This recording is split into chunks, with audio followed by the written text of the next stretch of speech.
नमस्कार विद्यार्थी मित्रांनो, स्पॉटलाइट अकॅडमीच्या प्लॅटफॉर्मवर तुमचं सर्वांचं स्वागत आहे। आपण राज्यसेवा पूर्वपरीक्षा 2025चा जो पेपर आहे त्यातले चालू घडामोडीचे जे प्रश्न आहेत तर ते बघणार आहोत। त्याची आन्सर की याच्यामध्ये आपण देणार आहोत। त्याच्याबरोबर याचे इन डेप्थ जे काही एक्सप्लेनेशन असतील ते येत्या काळामध्ये येतील। माझ्याकडचा जो सेट आहे बघा तो सी सेट आहे। त्याच्यामध्ये शेवटचे 15 प्रश्न चालू घडामोडीचे आहेत। तर 86 नंबरचा जो प्रश्न आपला 2025-26चं जे बजेट आहे याचं प्रमुख आकर्षण अणुऊर्जा अभियानाची सुरुवात आणि लघु मॉड्युलर अणुभट्ट्यांचं संशोधन जे आहे तर हे बरोबर आहे बघा। आता याला खरं तर इंग्लिश जर प्रश्न बघितला तर अजून सोपं होऊन जातं आपल्यासाठी। हे ऑलरेडी बघितलेलं आहे आपण, तुम्ही बजेटचे व्हिडिओ जर बघितले असते तर स्मॉल मॉड्युलर रिॲक्टर्स आणि याचं इम्प्लिमेंटेशन करण्यासाठी atomic energy act, civil liability, nuclear जे आहे डॅमेज ॲक्ट याच्यामध्ये चेंजेस करावे लागतील आणि याच्यातून आपल्याला फॉरेन सेक्टरला जे आहे इन्करेजमेंट पण मिळू शकते। सो हा जो प्रश्न आहे याच्यातून आपलं जे उत्तर येतं बघा तर ते all of the above. Okay, so त्याच्यानंतर नेक्स्ट म्हणजे आहे ते म्हणजे 87 नंबरचा जो प्रश्न आहे बघा, ऑगस्ट 2024मध्ये INS विक्रांत अधिकृतपणे भारतीय नौदलाच्या पश्चिम नौदल कमांडमध्ये सामील झाली।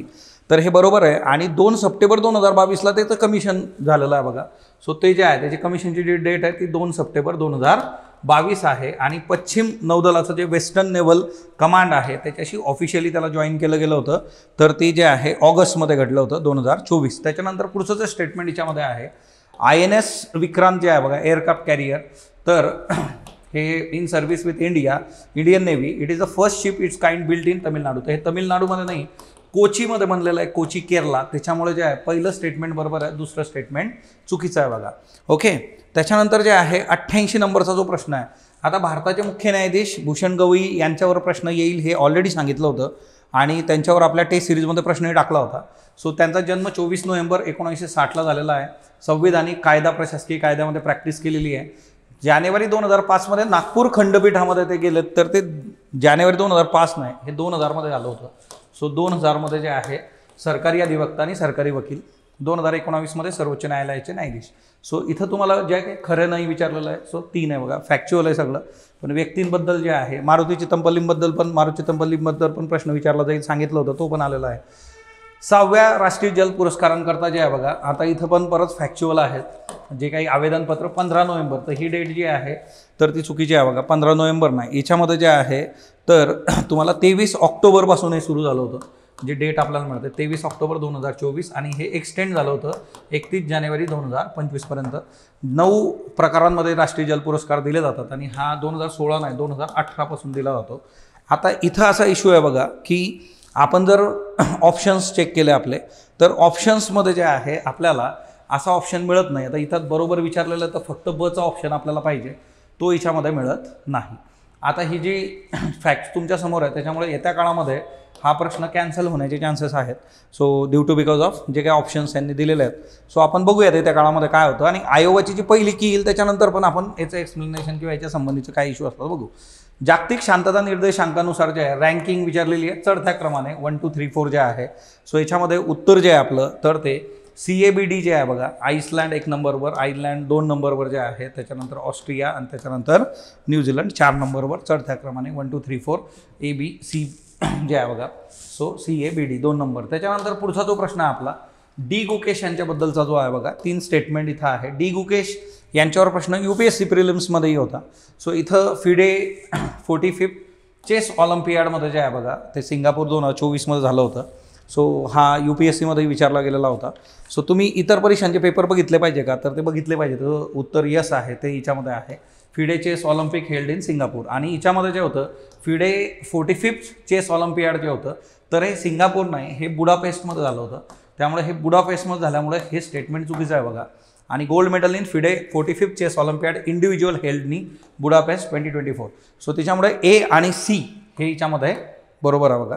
सो दुसरं स्टेटमेंट जे आहे तिथं बुडापेस्ट पाहिजे सिंगापूरच्या जागेवर। त्याच्यानंतर नेक्स्ट 92 नंबरचा प्रश्न आहे, भारतामध्ये 22 जानेवारी राष्ट्रीय बालिका दिन जो असतो, 22 नाही 24 जानेवारी असतो, त्याच्यामुळे हे स्टेटमेंट चुकलं। राष्ट्रीय बालिका दिन 2008 पासून बालिकांच्या अधिकारासाठी जे आहे सेलिब्रेट होतो आणि बेटी बचाओ बेटी पढाओ 2015मध्ये जे आहे, त्याच्यामुळे ब आणि जे आहे क उत्तर जे आहे ते ओके। त्याच्यानंतर नेक्स्ट बघा, जोड्या लावा। ब्रिक्सचे जे समिट आहेत बघा, तर त्याच्यासाठीचा हा प्रश्न आहे की कधी कधी कुठले कुठले समिट झाले होते आणि याचं उत्तर जे आहे तर ते 4 आहे बघा। सो 16वं समिट जे आहे ते कायझनमध्ये झालेलं आहे, 15वं जोन्सबर्ग, 14वं जे आहे ते बीजिंग आणि 13वं जे आहे ते न्यू दिल्ली जे आहे. आता याच्यासाठी एक ट्रिक आपल्या रुटीन याच्यामध्ये पण होती की जर तुम्हाला डील करायचं असेल तर तुम्ही हे करू शकता. आधीच्या व्हिडिओजमध्ये पण दाखवलेलं आहे हे. सो तुम्हाला जे आहे याच्यामध्ये गोष्टी या पद्धतीने पण वर्क होऊन जातात की सगळे जे आहे ते मॅच झालेत तिकडं. सो नेक्स्ट म्हणजे आहे बघा, अक्षय अन्न योजनेमध्ये लाभार्थ्यांना खालीलपैकी कोणती वस्तू मोफत मिळेल. आता याच्यामध्ये अक्षय अन्न योजनेमध्ये हे सगळंच आहे, rice, sugar, red chilli powder, turmeric, jowar. याच्याबरोबरच जे आहे हे सोडलं तर सॉल्ट पण याच्यामध्ये आहे, मीठ आहे, मस्टर्ड सीड्स आहेत, क्युमिन आहे, त्याच्याबरोबर जे ग्राउंड ऑइल आहे, सगळे याच्यामध्ये फ्री ऑफ कॉस्ट अक्षय अन्न योजनेमध्ये आहेत. ऑल ऑफ द अबो आहे बघा. भगवान बिरसा मुंडा रस्ते जोड योजना जी आहे तर याच्यामध्ये योजना फक्त महाराष्ट्र शासनाने सुरू केलेली आहे का, तर यस, ऑगस्ट 23मध्ये ही योजना महाराष्ट्र शासनाने सुरू केली होती. याच्यामध्ये जे आहे की योजना फक्त आदिवासी गावांना जोडण्यासाठी आहे का, तर हां, योजना आदिवासी गावांना जोडायची आणि या आदिवासी गावांना तुम्हाला हेल्थ सेक्टरशी पण जोडायचं आहे की हेल्थ जे काही आपले प्राथमिक आरोग्य केंद्र असतील, आश्रमशाळा असतील. आता याच्यामध्ये काय आहे ना की आदिवासी गावांना फक्त नुसती गावं नाही कनेक्ट करायची, तर त्या गावांना प्राथमिक आरोग्य केंद्र आणि जे आहे आश्रमशाळांशी पण जोडायचं आहे. मग त्या केसमध्ये काय होतं की बेसिक लेवलला जे आहे की आदिवासी गावांना जोडणं आणि त्याबरोबर पुढचा जो त्याचा ब्रॉडर कॅनव्हास आहे तो हा पुढचा आहे बघा. आणि योजना महाराष्ट्र शासनाने जानेवारी 2025मध्ये बंद केली, तर यासंबंधी कुठला रेफरन्स आपल्याला मिळत नाही किंवा तशी न्यूज मिळत नाही की हा ही योजना बंद झाली आहे. त्याच्यामुळे याचं उत्तर जे आहे ते अबक. परंतु आता ह्या केसमध्ये काय होतं की हे जे दुसरं स्टेटमेंट आहे की scheme was only launch to connect tribal villages, तर हे कसं आहे ना की जर तुम्ही संकुचित याच्याने बघितलं तर हां इट्स ओके, पण जर ब्रॉडर कॅनव्हासमध्ये बघितलं तर फक्त ट्रायबल विलेजेस नाही, ते 3 नंबरचं स्टेटमेंट पण त्याच्यात येतं. त्यामुळे जे आहे की आयोग याचं उत्तर काय देतं. पण आता जी सगळी आपल्यासमोरची स्थिती आहे आणि योजना बंद वगैरे केल्याचं कुठलं नोटिफिकेशन डिरेक्टली दिसत नाही, तर त्या केसमध्ये अबक याचं उत्तर आता आपण देतो आहे. येत्या बघू हिच्यामध्ये जर काही चेंजेस झाले किंवा आयोग काय देतं आहे त्याच्यानुसार. मालदीव्समध्ये सत्ता जी आलेली आहे तर पीपल्स नॅशनल काँग्रेस 2024 जे आहे याच्याबद्दल बऱ्याचदा आपण डिस्कस केलेलं आहे. सिंधू जल कराराबद्दल जे आहे बऱ्याचदा आता है ना, राजा बना सुलतान, सतलज, बियास आणि रावी. सो सिंधू जल करार 1960, भारत कुठल्या नद्यांचं पाणी वापरू शकतो, या 3 नद्या आहेत. ओके. त्याच्यानंतर अर्थसंकल्पनेमध्ये गिलोटीन काय असतं. गिलोटीन काय असतं की तुम्हाला जेव्हा खूप काही वेळ तुमच्याकडे नाही आहे तर तुम्ही क्विकली जे आहे सगळे ठराव पारित करत जे आहे पुढं सरकता. सो उर्वरित मागण्या ज्या आहे पुढील चर्चेशिवाय मतदानासाठी ठेवल्या जातात. आन्सर इज फक्त ब. म्हणजे बाकीच्या गोष्टी तिच्यामध्ये डायरेक्टली संबंधित नाही आहे. सो गिलोटीन जे आहे फक्त ब तुमचं उत्तर याच्यामध्ये येतं. त्याच्यानंतर जे आहे 99 मारुती चितमपल्ली यांनी कोणकोणते ग्रंथ लिहिलेले आहेत. मारुती चितमपल्लींचे ग्रंथ जे आहेत बघा, तर यामध्ये जंगलाचा पाऊस जे आहे तर याच्यामध्ये जे आहे की केशरचा पाऊस असं येते. तर तिच्यामुळे जे आहे की वरीलपैकी सर्व तर गेलं तुमचं. रातवा, पाखरमाया, चकवा, चांदणं हे 3 आहेत बघा, तो तिच्यामुळे अबक हे उत्तर आहे.